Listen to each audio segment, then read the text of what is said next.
हजरात मोहतरम, पिछले कुछ दिनों से इजराइल की पूरी इज्जत मिट्टी में मिल चुकी है। इजराइल का भरम और इजराइल बड़ा सुपर पावर है, ये भरम भी दुनिया को दिख गया है कि भरम ही था।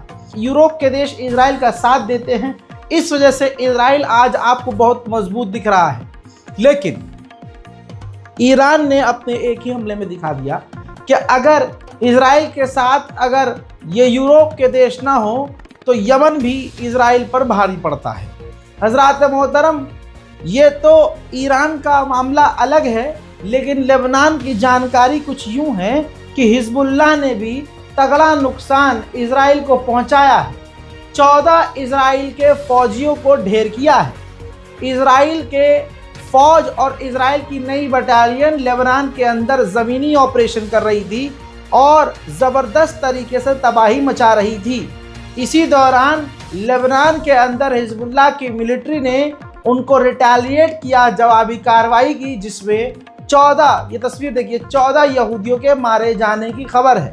मज़ेदार बात यह है कि इजराइल ने अभी 8 से 9 का ही एक्सेप्ट किया है कि हमारे 9 लोग मारे गए हैं, लेकिन हिजबुल्लाह ने पूरी गारंटी दी है कि हमने 14 को वासिले जहन्नम कर दिया है। साथ में आपको बता दूं कि पूरी टक्कर, गाजा तो बेचारा निहत्था था, लेकिन हिजबुल्लाह वाले हमास से 50 गुना ज़्यादा मजबूत हैं। धोखे से इनके लीडर को मार देना अलग है, लेकिन सामने से आकर लड़ना वो अलग है। आपको बताऊं, हिजबुल्लाह ने 3 इजरायलियों के टैंक भी तबाह कर दिए हैं एक ही दिन के अंदर। हालत इतनी पतली है इजरायली चूहों की कि लेबनान के अंदर ससुरे घुस तो गए, अब ये सोच रहे हैं निकले कैसे।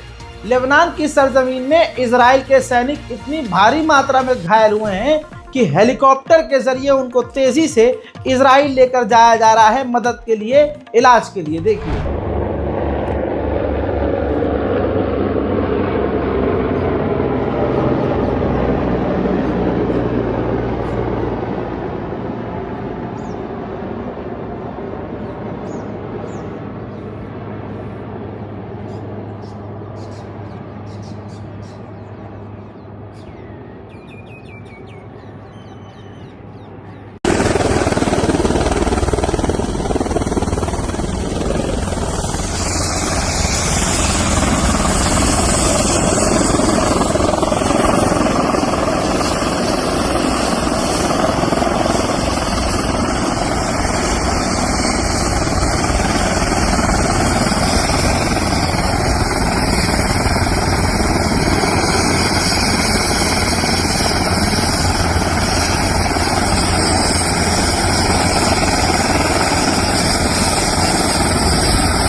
मेरे दोस्तों, चेक रिपब्लिक ने भी ऐसे मौके पर इजराइल का साथ दे दिया जहां पर सारी दुनिया, पूरा यूरोप खामोश थी।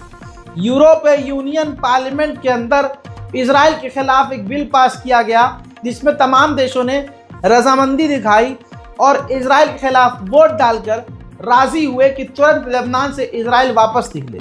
लेकिन ऐसे में चेक रिपब्लिक ने अपने अंदर की औकात दिखाई और वीटो कर दिया और टांग अड़ाते हुए कहा कि इजराइल ही क्यों पीछे हटे, हिजबुल्लाह को भी पीछे हटना पड़ेगा। ये तो वही वाली बात है, तुम सुअर की नस्ल हमारे इलाके, हमारी गली में घुसो और आधी गली में घुसने के बाद तुम हमसे ही कहो कि हम तो गली के बाहर जाएंगे, लेकिन तुम भी अपनी ही गली में और पीछे जाओ। ये चेक रिपब्लिक की औकात है। सोशल मीडिया पर चेक रिपब्लिक को भी रेलना शुरू कर दीजिए। उधर यूएन के अंदर रशिया ने इजराइल की पूरी पोल खोल दी है। मेरे दोस्तों, ये रूसी एम्बेसडर हैं, प्रवक्ता हैं यूएन के लिए। उन्होंने साफ कह दिया है यूएन में कि पूरे इलाके में वाहिद इजराइल ऐसा है जो जंग बढ़ा रहा है। इजराइल के सरकार को चलाने वाले जो प्रधानमंत्री नेतन्याहू हैं, वो पर्सनली चाहते हैं कि ईरान और अमेरिका की डायरेक्ट मिडिल ईस्ट में जंग शुरू हो जाए। दोस्तों, आगे उन्होंने ये भी कहा कि पूरे इलाके में इजराइल जेनोसाइड कर रहा है और नसरुल्लाह का कत्ल ही इजराइल ने इसलिए करवाया ताकि अमेरिका और ईरान डायरेक्ट जंग में उतर आए। लेबनान के अंदर इजराइल की फौज को तगड़ा नुकसान पहले दिन में तो हो गया, अब भारी मात्रा में इजराइल के सैनिक जब फिर से लेबनान के अंदर भेजने के लिए तैयार किए गए तो शैतानी रसूमात बॉर्डर पर ये हैवान करते हुए नजर आ रहे हैं।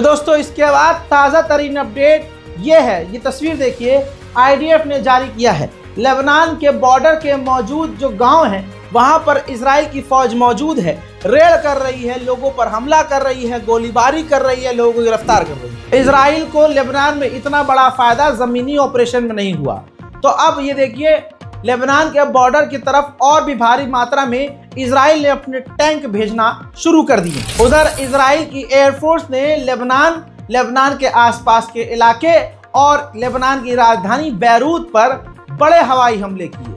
मेरे दोस्तों, ईरान का कुछ उखाड़ नहीं पाया तो इधर अपना गुस्सा दिखा ही रहा है। लेबनान पर खतरनाक हमले की तस्वीरें आपके सामने और फिर तबाही भी देखिए।